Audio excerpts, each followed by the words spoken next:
Very good. Hey, Barry. Good, thanks. How are you?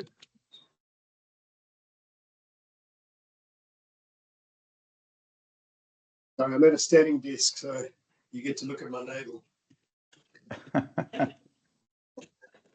Oh, that.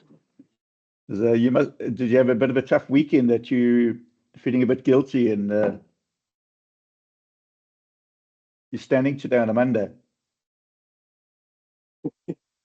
For me, it's a Tuesday, but I appreciate. Oh, you're right. That's why in Eastern Cape. It's all good.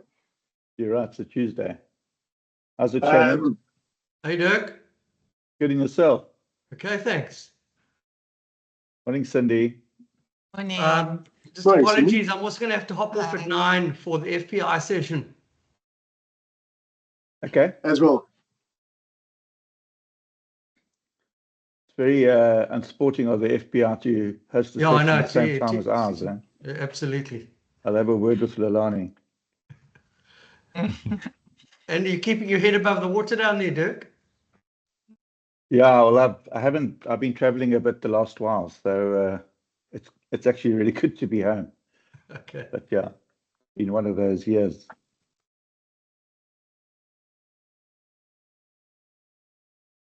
Are you, Simon? Morning, Dirk. How's it, everyone? Good, man. Morning. Morning. Morning, Aidan. You muted. Sorry. Good morning, everyone. How's it going? Good. Aidan, you new, aren't you? I've been to this meeting, I think, once before. Okay, cool. Who do you work with? The Freedom Team. Oh, nice. Okay. Yes. All right. Morning, Russ. Hi, Doug. Good morning, everyone. So I'll let you have your coffee. How's it, everyone? So, Doug, when we doing that braai? when it warms up. I think we definitely do something. But if we're going to get some out of towners, then we better organize some accommodation as well. Yeah, I think I was talking to Barry about it. But I've got a bit of conflicts then. We was thinking like we could do something around Hum in September. But yeah, I mean, I think it'd be great other than that if we can schedule like one meetup a year at least or something like in person for those that can make it. Yeah, well, they got Hum clashing with the Old Mutual Wealth Full and Tava conference again. Again, Okay. yes. Yeah, but I'll be going to both again. So at least in the time, Arabella's a bit close to Cape Town. So. Yeah. Last time was a crazy mad rush. Yeah. Okay, I know June's asked us just to wait a few minutes. How are you, Carl? Well, and you guys? Good, man. Good. Kara, nice to see you on the group. Hey, how's it? It's good to be back. Cool. Freddie, how cold is Blim? It's quite chilly, like a -2 or something this morning. But now it's a nice 8 degrees or something outside, so quite nice. Oh, lovely. And you still got a jersey on with 8 degrees and a jacket. Yeah, no, I don't like the cold day, so I've got like 7 layers. Yeah. Yeah, the early mornings are not good if you're planning to do a cycle or a run or whatever. So, morning, Freddie. No, it freezes. Is the maybe also cold, Freddie? You're a bit warm up there. I know it's our winter time, so this week's okay, but last week was a bit cold. It's like -1 and -2 in the morning, so but now it's better. Wow, jeez. Okay. Okay, so guys, yeah, today, a few weeks ago, what I want to just give some feedback. A few weeks ago, I was fortunate enough to be in the UK to attend a few conferences. It's actually well timed. We've been working with Brett Davidson. He's got a business called Uncovering Your Business Potential. For those of you who don't know, Brett, he's an Aussie living in London. Actually, now he's moved to France, near Bordeaux. Just shows you how people can work online. But basically, Brett was a financial planner many years ago in Australia, and then started. Everyone's coming in now. If you guys can just let them in for me, it's like a storm with a light brigade. Yeah, how's it, Peter? Morning, Hey, Morgan. Dad. Hello, everyone. Morning. Is it Haley? Yeah. Morning.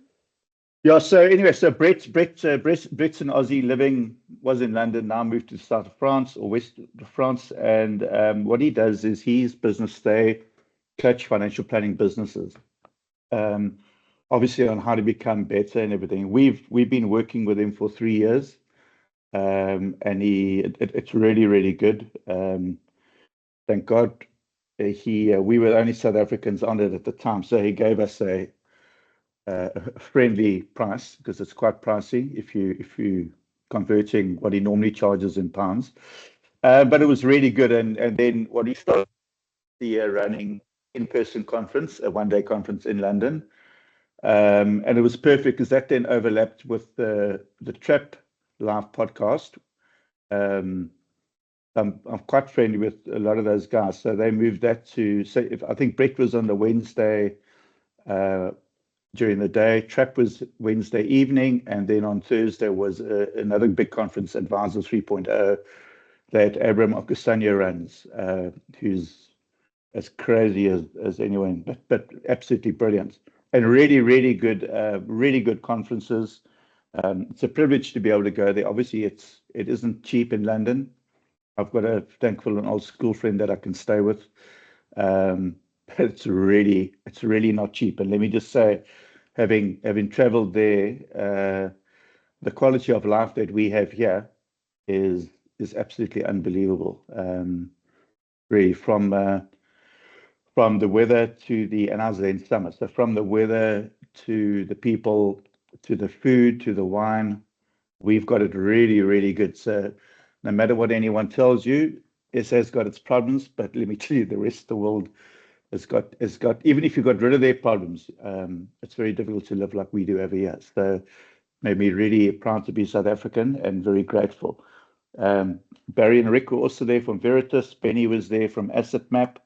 And there are quite a few South Africans that are now living in London that I've met over the years as well. So it was actually it was a great week to go. And if any of you ever want to invest in yourselves, that week in May is really worthwhile.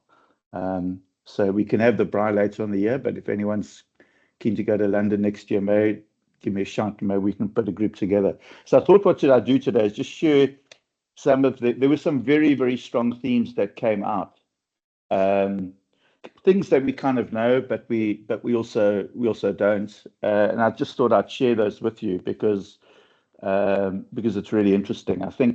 I don't think I know that our profession, our whole industry is at a point where it's going to evolve a hell of a lot. I really think that things are going to change way quicker than anyone would expect. There's always, I think in any industry, there are always people who kind of lead the way and who do things differently, like the pioneers out there.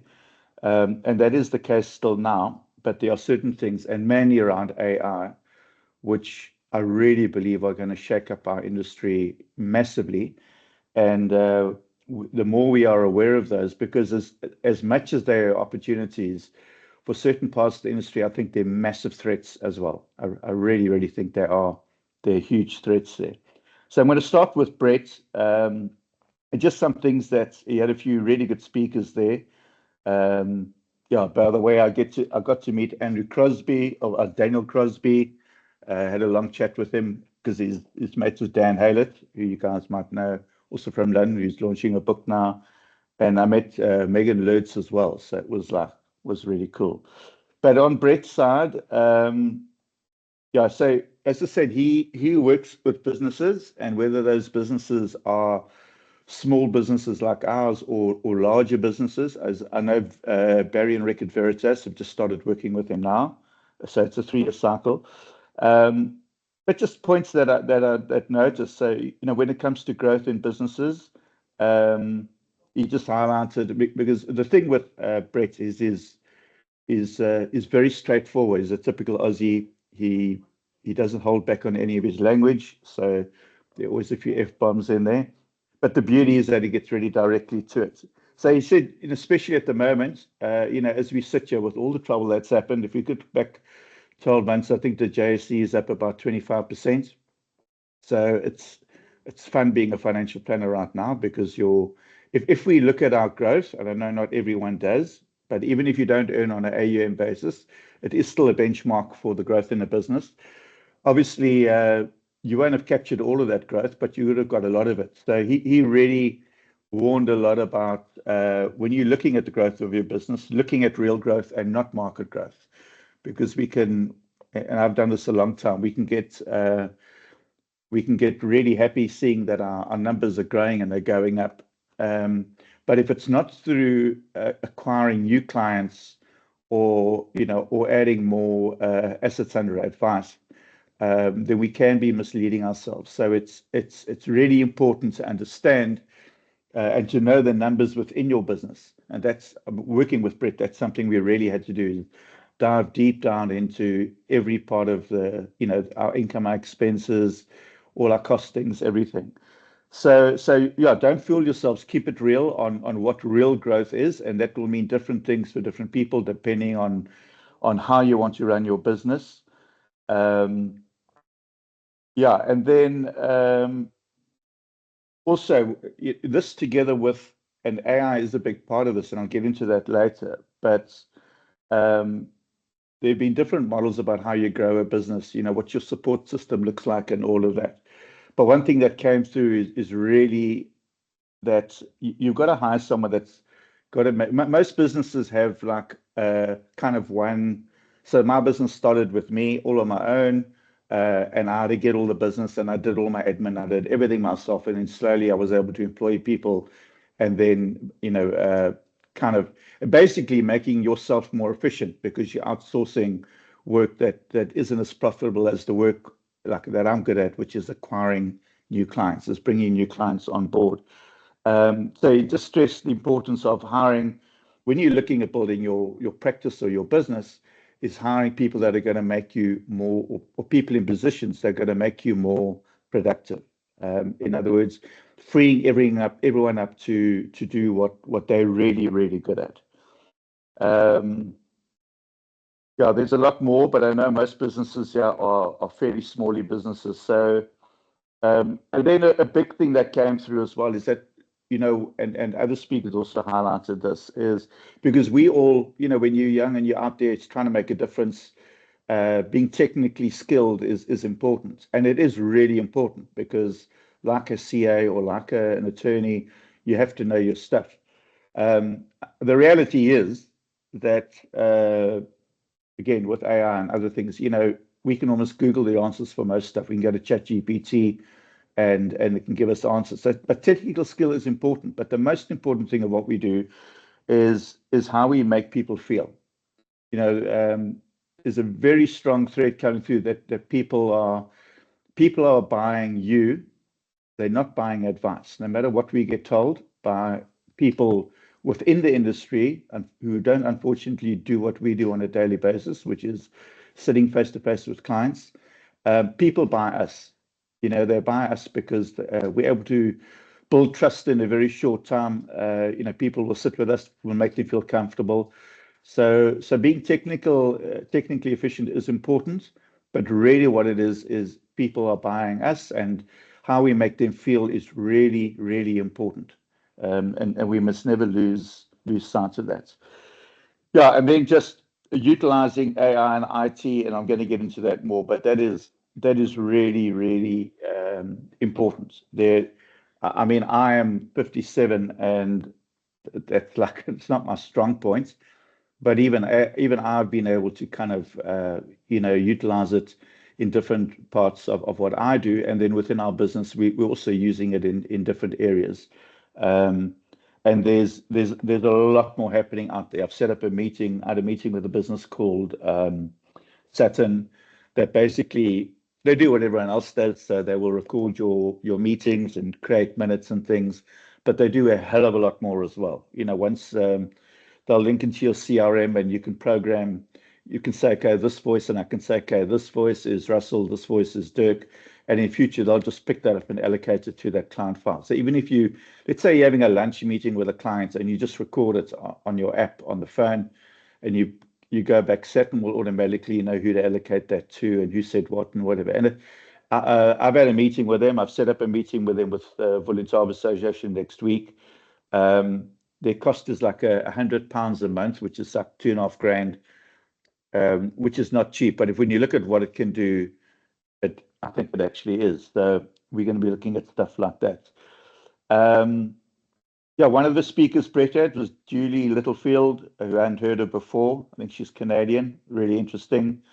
And she focuses very much on the client's experience, on that part of it within the business. And one thing I picked up, you're saying differentiation isn't what makes the advisor different from another advisor, because we're all trying to position ourselves as, but I'm different. I'm different to the guys up the street. I'm different. And she's saying what makes a client different. It's about what makes one client different to another client. So in other words, it's about personalizing things for that client. We know that if we sit down when we onboard a client and do a proper discovery session and get to know them, which is what we're meant to be able to do if we're really going to be able to give them decent advice. It's not so much about, the focus is very much inward at the moment on us. It's like, how am I different? What have I got that Shannon hasn't got? I've got the IWP, I've got asset map, I've got this, I've got that. This is why I'm different. Clients aren't really interested in all of that. I think a lot of them don't really understand it. They like parts of it, but ultimately it's coming in that personal feeling about how do we make them feel. And it's about us understanding what is different about this client family to all our other client families. And again, she's saying engagement happens when the client feels seen, heard, and understood. And this is something I think I do fairly well, but I also find at times that I don't. And I think a big part of this is preparing for client meetings.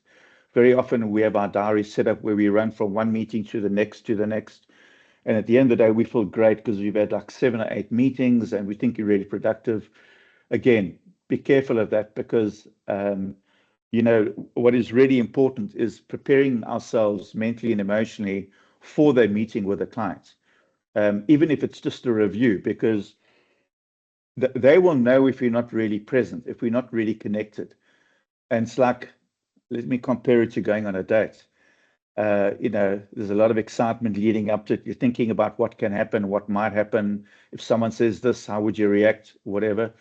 And I suppose this isn't too indifferent, but I think it's very important that we take time, especially for our bigger review meetings and bigger client meetings, where maybe the discussion is more about what's happening in their lives and not necessarily a technical issue, is that we're preparing ourselves. And we do it where we've got what we call a client bio, where we list like all the personal stuff about them, who they are, their wife's name, their kids, what their kids do, that varsity, what work they do, how many grandkids have they got, things like that, and their family situation and their personal history around how they've got to where they are.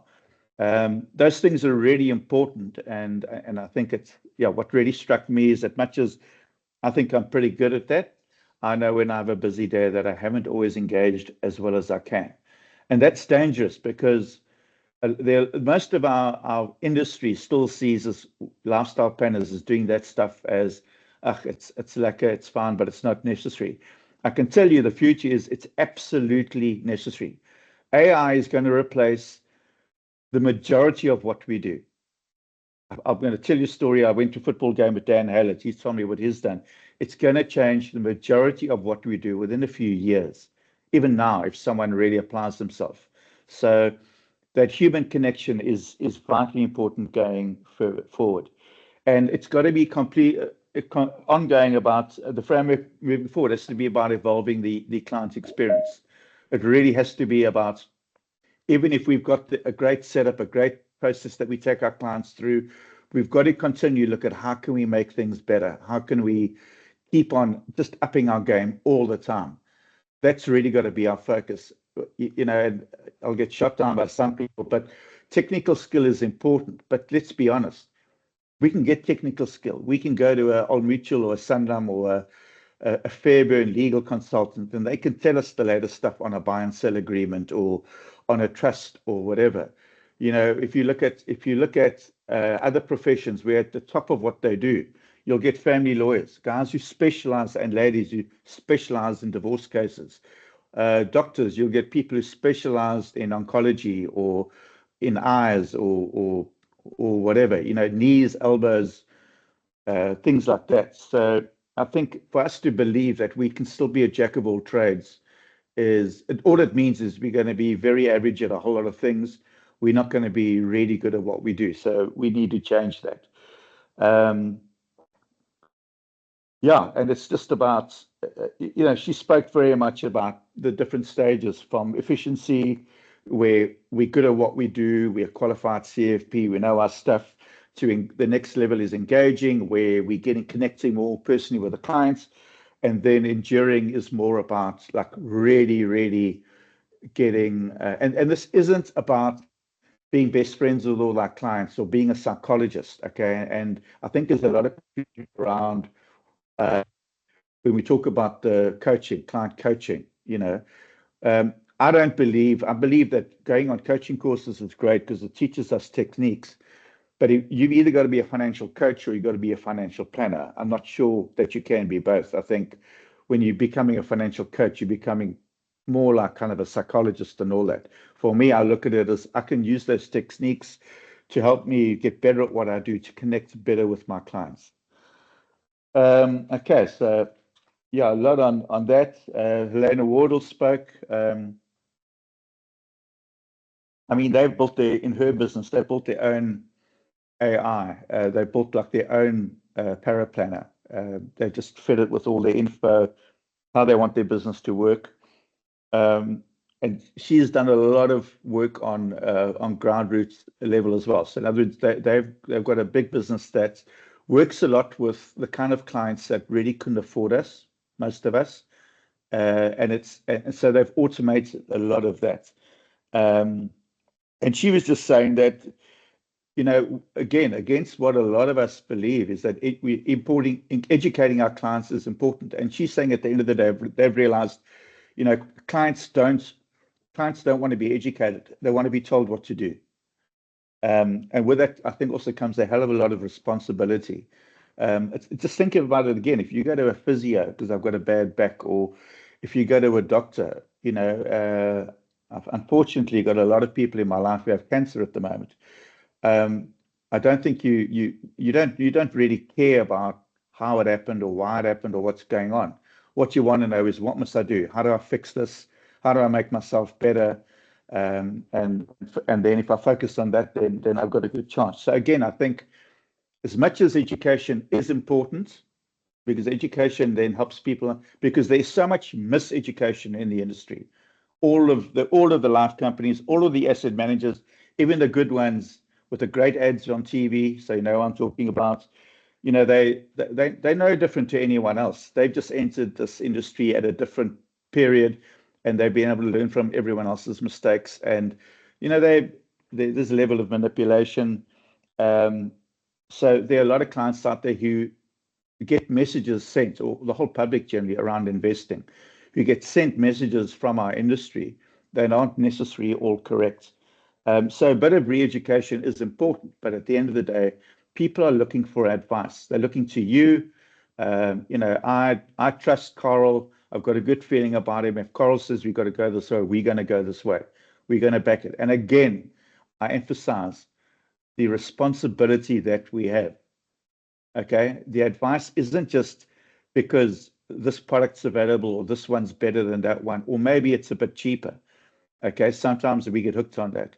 It's about the advice that we're giving and how that fits into that client's long-term financial plan. If you're not doing a long-term financial plan, don't fool yourselves. You're doing what AI can do. You've got a very limited shelf life. And again, she was saying that people buy the advisor and not the advice. And they want us to simplify things for them.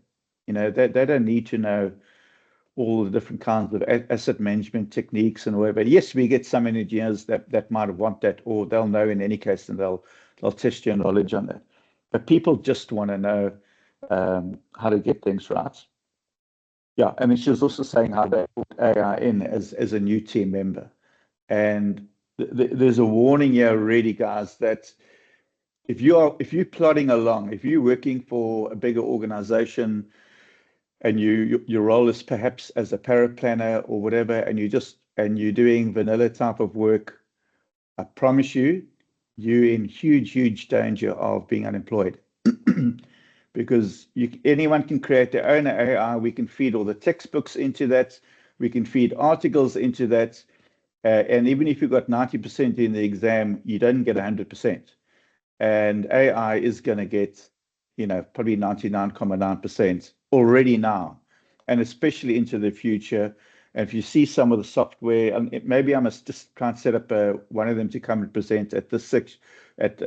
Maybe I'll ask Saturn to do it next month.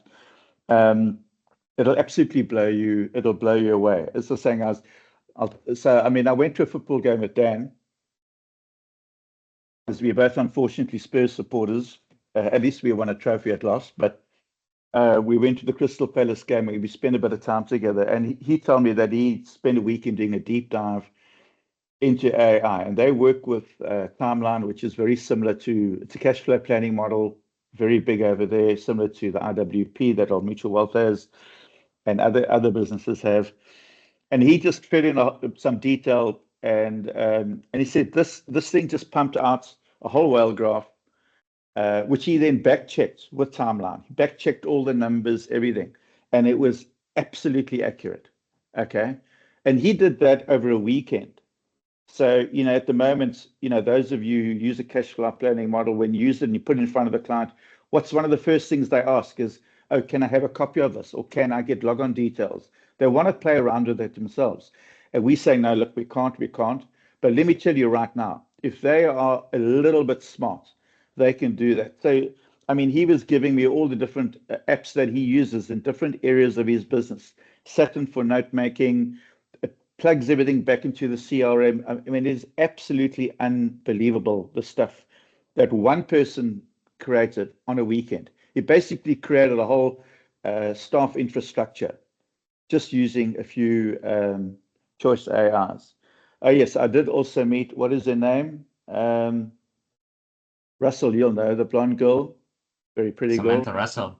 Samantha Russell, yeah. So she spoke a trap, and then she was also at Advisor 3.0. And she had a side session where she took us through like 10 of the most, the latest kind of apps and what they do, from creating video contents to creating websites, everything. It is absolutely unbelievable. So I'm just stressing, if you don't have a real passion for what you do in this, I'm going to say industry, because there are different people play different roles, and part of that is where you want to end up. If you want to end up being a financial planner, 9 times out of 10, you have to be a paraplanner for a while.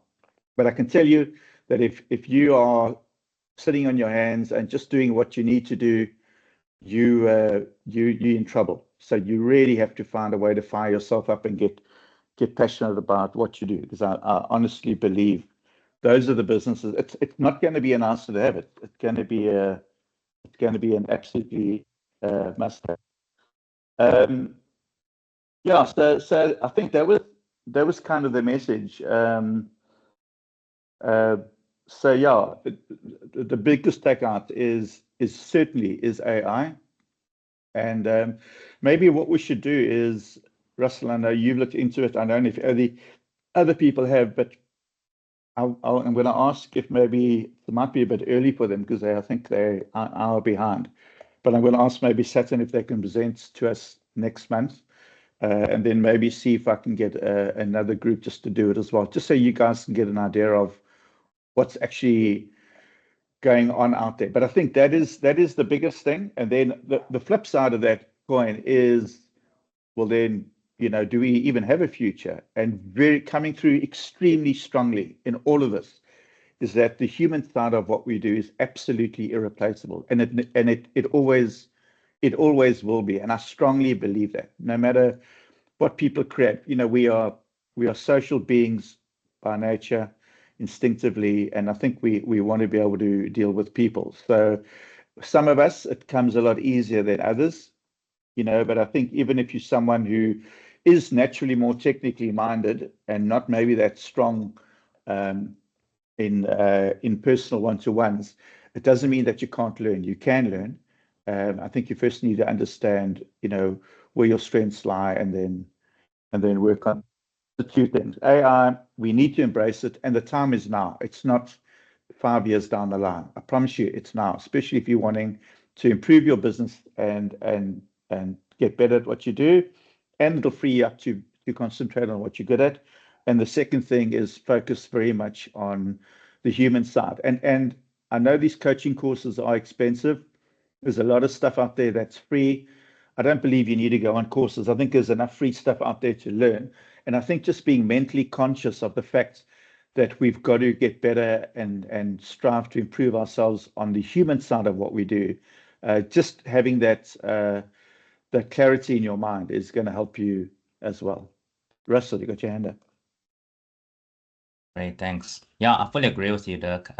What I thought I just mentioned. So I was in Cape Town about 2 weeks ago for the Global Financial Conference. And ironically, a lot of the topics there were about AI and how we still are relevant, but like if you're more focusing on the technical side, which is important, but if you're focusing too much on the technical side, yeah, you are going to be easily replaced by AI, especially if you're technical and product focus and that's your value add.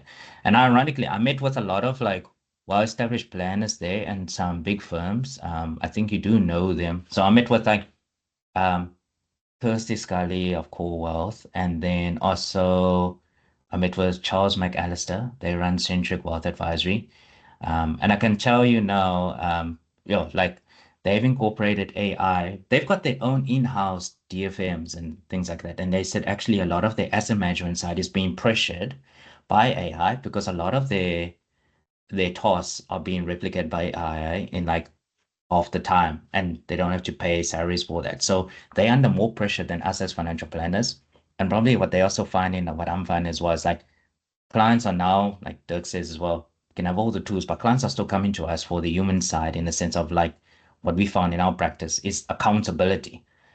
Something as simple as cash flow budget, a client can do that themselves, but to have someone that they have to speak to on a regular basis, or even more so, what we find a lot is like have someone to soundboard big life decisions and like doing trade-off discussions. That's really a big ask from a lot of clients that no AI or ChatGPT can replicate. And it's also what I found from all clients of all levels. I mean, Flip, Charles McAllister and Kirsty Scully, they deal with clients probably in Dirk's league of like 250 million clients a week. That's their smallest clients, right? And it's like they don't even do heavy lifting on the analytical side.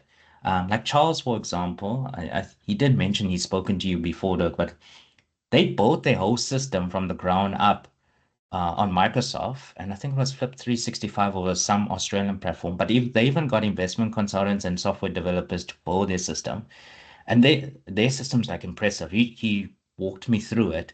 Everything's automated. AI has taken into account like each of their team members like input, understands their character, and then it's like it reorganizes their whole schedule diary with like one click, and then it helps generate all the planning. And they rebuilt their one from scratch where they own their data.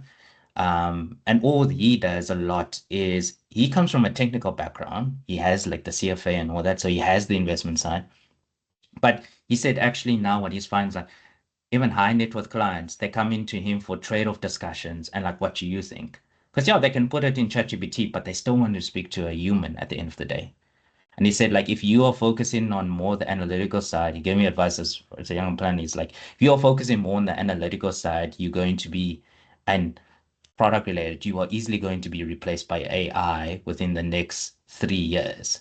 So focus on your human skills. And he also said, like, there's amazing, like a lot of coaching courses out there, and it's all great. But he said the big thing is like you can gain skills from it, but it's more of like the notion of like how to interpret that information or interpret what a client's saying back to them in a way that you solve their problem. Because he also said, and we had the discussion, like it's so nice to also talk about the clients, like feelings and all that, and how they feel about finances, which is important, but where we need to also like execute and plan so that it's not just butterfly and rainbows. Like, okay, this is how you feel, fix your relationship, you help the client with their relationship with money, and then like, now what are we going to do? Cash flow plan in XYZ to kind of like get you building those foundations or make those better decisions. And that's where we come in basically as planners. But yeah, it was scary. I saw what him and also Kirsty Scully were doing in their practices when it comes to AI and ChatGPT. They've also incorporated when they've invested money in like tech consultants to help automate whatever they can in terms of their business process. And one of the consistent advice that I got from all of them, because I've met with them and like 5 other practices and other planners to just get their thoughts, they said, when we've mentioned this before, it's so important. You need to have your process down to the T or have a good idea of your process. And then a basic step would be like, ask yourself then, or even put it through ChatGPT, what can you automate out of this whole process? If you don't have and understand your process, you're not going to have clarity with like building your practice going forward, So that was like a lot of the feedback I got from them as well in Cape Town. Yeah, thanks, Russell. I mean, actually, when I was in Mozambique on a bit of leave, I actually read The Soul of Wealth. And then I got an idea. What I did is I contacted people who I thought dealt with high net worth individuals. And Charles was one of them. Spoke to him, Adam Bacher, Ricardo Teixeira, and a few other people, just to find out, when you're dealing with, and we don't have clients with 250 million, Russell, by the way, but we could deal with them because they're also just people. So remember that. But yeah, it was really interesting. A lot of there are differences. There definitely are differences. But again, the way that they add value. I mean, Charles is a CA. He's a CFA. They deal with billionaires. I mean, they deal with asset managers. So you've got asset managers who run these funds who are their clients, some of them. And so from how they charge to, and again, this whole thing we have about how we charge is, to me, it's a non-discussion. The question always should be around the value that we add. If how we charge is our value proposition, then we selling ourselves short. It's got to be about the value that we can add to our clients. And it was interesting talking to Charles and Ricardo and everything. I mean, it really comes out that no matter how much money people have got, because you must remember, a lot of these people build businesses and they become really wealthy. So let's say that they end up having 30, 40, 50 million because they've been running great businesses. Then they sell the business. Now they suddenly got another 500 million. And can you imagine being in that position? Let's say you've got 40 million, you're really wealthy. I think you're very, very wealthy. Okay. And now suddenly you sell your business and now you're worth 540 million. That's bloody scary. Like, I can imagine things could go haywire in different areas of your life if you don't have your feet firmly on the ground. So, and again, who can help with that? We can help, and by building good relationships with clients. So yeah, Morgan, I see you put in the comments that you've been working with Saturn. Can you just want to tell us a little bit about that? Hey, Dirk, yeah, sure. We've been using them for about six months. I found them on LinkedIn because I follow like Alan Smith of them, and I saw in the comments, as well as Posterity, which is also in the UK. So we tried them both. I found that Saturn, and I've tried the cheaper note takers as well. But Saturn, they really pick up basically everything that you speak about, and they separate it very nicely afterwards, as well as like the follow-up email. And then also, if you want stuff sorted out, they're really hands-on team. So I've spoken to them quite a few times because sometimes everything gets split out in pounds, but we in rand basically. So they were able to sort that out. And then I'd say the accuracy is be like 98% accurate. You do need to check everything. And then they have a very nice task function where they pick up after your meeting the tasks that they think are tasks. And normally that is basically 100% correct for things that maybe you weren't even aware of. And then you can assign it to your different team members as well. So yeah, I'd say so far it's been really great. But you do need to make use of it. Like you're just gonna, because it is expensive. So you need to really put it into your workflow properly. Otherwise, then you must just use a cheaper one because yeah, well, then it is very expensive. So but it's worth it if you make it integrated really well. Morgan, sorry, who do you work with? We in East London, family business called Halcyon. Okay. So I work with my dad actually. Okay. All right. And is it for you guys? Is it £100 a month? Yes. Yeah. So look, I don't think that's expensive when you look at what it does. I mean, what you just mentioned now, I mean, that's like it's a job for one person. Yeah. And I'm not sure you're gonna get anyone for £2.5 a month who doesn't get thick. I know, like now we're on their new system, which is actually really crazy what it does. The whole new platform that just launched. So we've been onboarded to the new platform, and how every meeting with every client. So if you have a new client that comes on, you have 4 or 5 meetings. It actually links all the meetings together, and then we actually use that with a GPT to help create our record of advice, which is actually really nice. It saves a lot of time as well. I know, like my dad, that's been in the industry a long time. He says that it's an absolute game changer. He's having like 3-4 meetings a day. Yeah, he said it's for the cost. It's a no-brainer.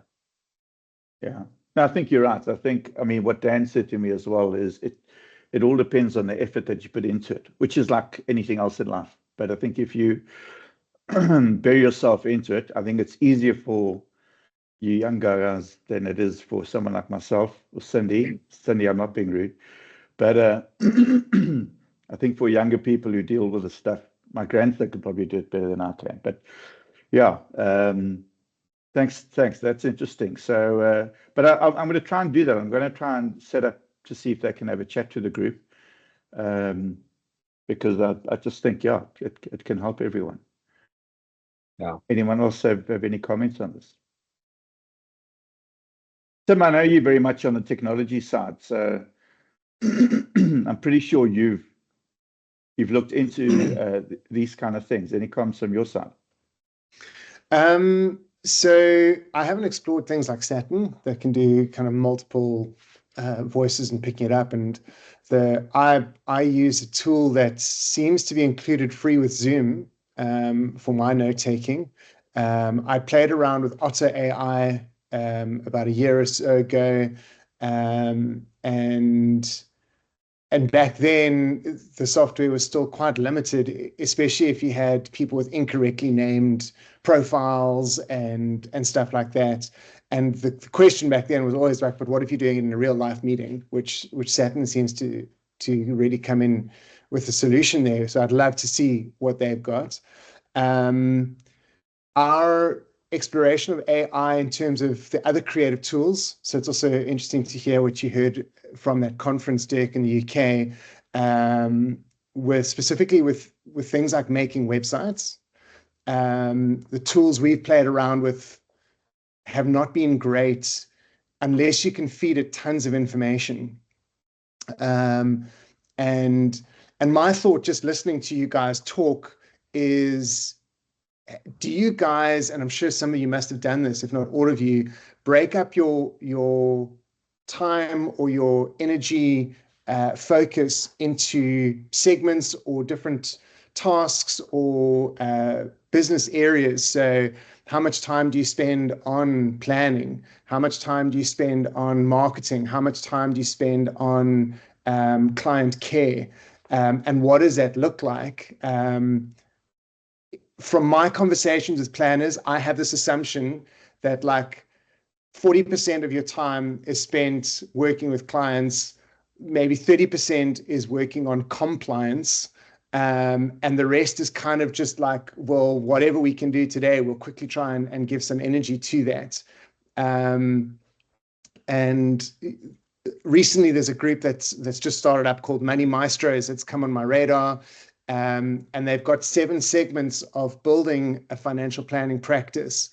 And, you know, when we talk about things like AI and using it more, my first thought is, but how much time do you actually have to explore that? And Morgan, as you were saying now, you've actually got to use it. You know, a lot of the tools we help financial planners put in place, they don't use. And the feedback I get is because we just don't have time to do it because we're so busy in training, in compliance. So that's my thoughts. I don't know if that's helpful, Dirk, just to see what does that breakup of time look like for you guys? No, I think you hit the nail on the head. Compliance is a nightmare, and it's getting worse. I mean, yeah, we're actually looking at certain options, and one of the main reasons is the burden that compliance is putting on us. You know, both number one from a time point of view, but also from a cost point of view. You know, if you're running a small business, you almost need someone who does it full time now. Even if you work with, I think, Moonstone or one of the others, you still need someone else doing the CRMP and all this stuff. I mean, it is, and it's the, I better not say it now. I don't think it's very helpful in the work that we actually do. You know, it's kind of, you know, we are accountable institutions. So if you don't know that, we are accountable, which means if a guy walks into your office with a case of cash, you have to report him. You can't look the other way. You have to, if you suspect anyone of having any shaded dealerships, you have to report him. We are an accountable institution, and admitting to do that, we are liable. But yet, despite that, compliance to me is like, it's like putting a bandage over a bandage over a bandage. It's just created this whole industry, and yet, you know, our president's got cash in his lounge suite, and you know, everyone's just all the big guys are still getting away with whatever they do, and it's just yeah, you know, it's really frustrating when you're like a small business and you're trying to help people realistically, and you're trying to feed your own family. So I mean, compliance is an issue. So I'd agree with you, Tim, that we're spending too much time there, and it is difficult. And I think you're probably right. Look, I think, let's be honest, when you're running a small business, if suddenly you've got 3 leads, you go and focus on that part of what you're doing. You need to get those clients in. That's what you've got to do, because number one is we've got to feed ourselves and our families. If we can't do that, well, then the rest doesn't matter. So I think when you're starting out, or, you know, like, you've got to get to a place where financially you're comfortable as well. That's the biggest challenge that this industry poses for anyone starting out. Okay.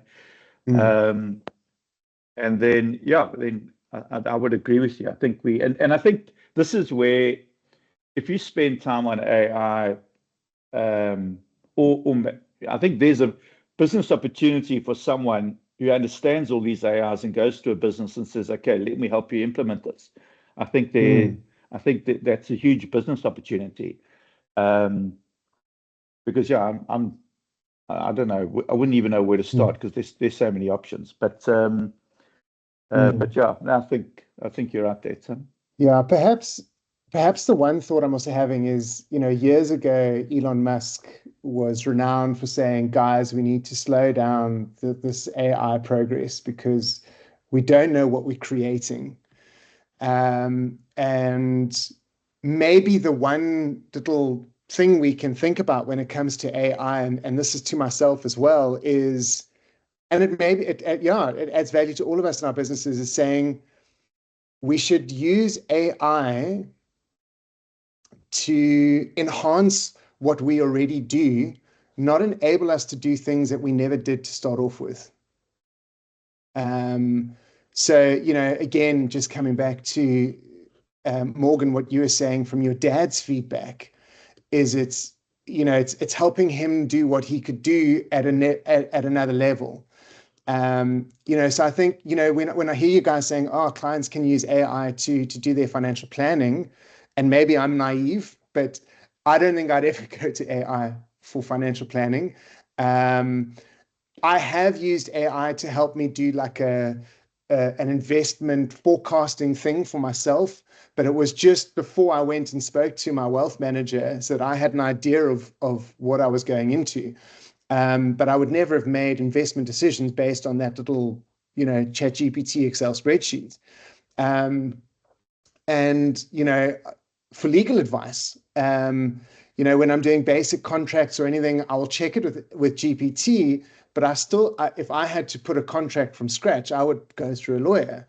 And, you know, and back to the apps that make websites, that make presentations, that manage AI, all of those things have a level of engagement that takes you out of what you do already. And you've got to sit with it for days before you get it to do the right thing. And you probably would have spent way less time speaking to an expert who knows how to use that thing. So I think when it comes to planning tools, when it comes to the way you guys can understand how you can do what you do better for clients, I think that's a win. But when we get overwhelmed with all these other things that AI will be able to do for us, I don't know, maybe that's a structure or a boundary we can put in place to say, I'm going to employ someone to do that or not touch it. No, I think you're right. I think, again, coming through is no one's going to replace the human side of what we do. I've got a client right now that we kind of onboarding and he's worked overseas for years and now he's here and, you know, and he came to me and he, you know, in our last meeting, he said, do you use AI? I said, yeah. He says, no, well, I hope you do because I've like checked all this stuff out already. And, but he's wanting more. He's wanting someone who can help guide him and help make the right decisions, and that if something happens to him, will take care of his family, you know, and that will never go away. I mean, one of the big things in AI as well is how it is going to disrupt the asset management industry, because I mean, you see it already. You know, all my mates in the UK and that they all use passives. I mean, you know, and I think. And again, they're good people, but the asset managers in this country they earn a fortune. They are charging, you know, you got a fund with $1 billion in it, they charge 1.5%. It's got $5 billion, they're still charging 1.5%. Now, that's the only industry in the world where you don't get a discount for buying in bulk. And we all know as those funds get bigger, there's less calls they can make that are going to make a difference to the returns in that fund. And I mean, you can go offshore. You can buy a Vanguard S&P tracker for 0.1%. Okay, 0.1%. Timeline are coming in. They have now. So it's one of the first businesses where. And Martin, I mean Morgan, I want to ask you about what CRM you use, but they've now started with the cash flow planning machine. Slowly went into some other apps, and that they run their own funds. Which are all based on passives, on grouping them together. In fact, their chief investment officer, South African, who I've met a few times now, is from Stellenbosch. And then they've now also got a CRM. So they're basically delivering the whole package. They do everything, and it's all integrated for less than 1%. I think it's for 0.9. And they are going to come to SA as well, because his name's Laurentius, because obviously he's got family here, but they see an opportunity, because the question has always been, why hasn't Vanguard come over and all this? Obviously, you know, when you compare what these guys are having assets under advice in pounds or dollars compared to rands, it's frightening. I mean, there's absolutely, you know, we talk about someone with 500 million rand, which is a lot of money. When you skip it over there, it's like chicken feed. It really, you really is. But again, despite that, they don't live like we do. But it is. I think the asset management thing is something that's big. I mean, I know it's difficult because a lot of the people that we support, we all know there's one feeding trough in this industry that everyone eats out of, and it's our clients' money.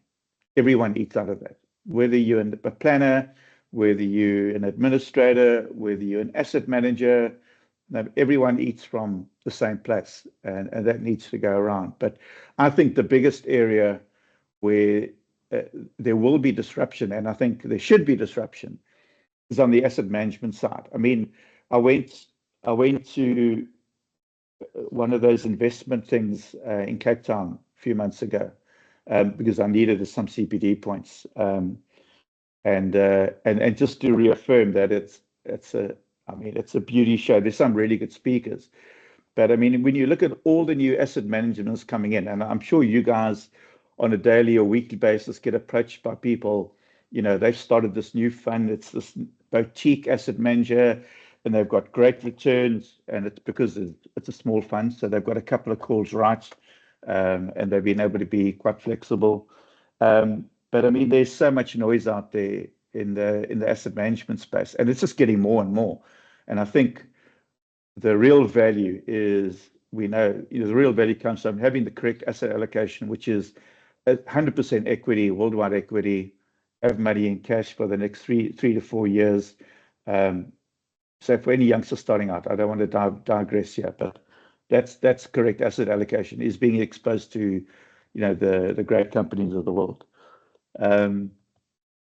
Anyone else want to contribute? Cindy, what are you? Sorry, yes, who's that? Morgan, yeah. Morgan. Oh, sorry, so Morgan, I was going to ask, what CRM do you guys use, and have you been able to integrate Saturn into that yet? So on the CRM side, we use Advanced Tech. Because when I started, we were on Xplan. That was not great. So even getting out of Xplan was a whole disaster. But we moved to Advanced Tech, and it's been, so training the whole team on all these new processes and things like that. But it's been great so far. They work with us with things we want to change. But in terms of integration, Finance Africa, I like to always look at what's happening overseas and then try to bring it back here. And I find in South Africa, a lot of companies don't like to integrate for some reason with other companies. They very like trying to do everything themselves. So trying to figure that part out with the integration, even like try introduce, the other company to the other company. Because overseas, everyone integrates with everyone. But here in South Africa, I don't know why it's like that. With a lot of the tech companies and that they don't want to integrate. I think because they try to do everything under one house. Where like overseas, you have one company for one specific function, and then you lay it up like that. But yeah, we just have another way of taking the data and putting it through. It'll be nice if there was some more integration possibilities. And then, Dirk, on the asset management side that you're chatting about, like we were looking at, like dimensional funds and all of that, and try to chat to them, what they think about looking at South Africa, especially on the offshore space, maybe chatting with like Glacier International and stuff like that. But it's, that's quite they don't want to do that. So hopefully in the future, like you say, timeline, that would be nice to have those type of people coming in. I think they're starting to, because I've tried to chat to a few people overseas, and I think they starting to see South Africa as a opportunity to come in and bring business this side. So we'll see. Yeah, did you speak to Dimensional Robin Powell? No, I think it was a lady. Okay. Yeah. Yeah. No, well, I think, I mean, like what Laurentia said to me is that what they're realizing now, and obviously he's pushing it because he is South African, is because they don't actually have to have feet on the ground here. You know, they don't have to set up an office. And I think they've spoken to Ellen Gray and all that, but I think a lot of those companies, the asset management companies, they do other stuff. You know, they'll run coaching courses and do things as value add, but I don't think they want to move away too much from their, you know, what their focus is, which makes sense. I think if you compare with their integration, I mean, as much as things do integrate over there, when I speak to the guys, there's still problems with everything. You know, I tried to get IntelliFlow here years ago, and yeah, it's too expensive. The market's not big enough. And because they've gone into Australia first, then they were going to come here, but I think they got stuck there. But yeah, it comes down to, you know, the costings, and unfortunately, with the weakness of the rand compared to your major currencies, it's not really viable for them to. Because I think also generally the SA market is quite slow on the uppick. I think, you know, majority of businesses are run by people who, you know, maybe look a bit like me, a bit older, you know, they're not really, they're looking towards the end of their careers. They're not really looking at making too many changes, especially if they haven't embraced kind of the human side of what we do, the lifestyle financial planning side. But I think if you compare it to, we just become world test champions, which is wonderful. But if you look at how you pick a team there, you know, you've got fast bowlers, you've got batsmen, you've got all-rounders, you've got wicket keepers. I think, you know, when we're building our team that makes up our tech stack, there are certain things, yeah, there's always going to be certain things I think that we're going to have to do kind of manually or integrate in a different way. And one of the big discussion points was, do you get the best note taker, or do you get a note taker that's maybe in the top quartile, but integrates really well with the other tools that you have? So there was a lot of discussion, you know, like having a beer with the guys afterwards around that. Is like, we know these guys are the best, but actually, like maybe this batsman's got let me use football, that's probably a better analogy. This guy's got a really bad attitude and, you know, it doesn't work well with the rest of the team. So we'd rather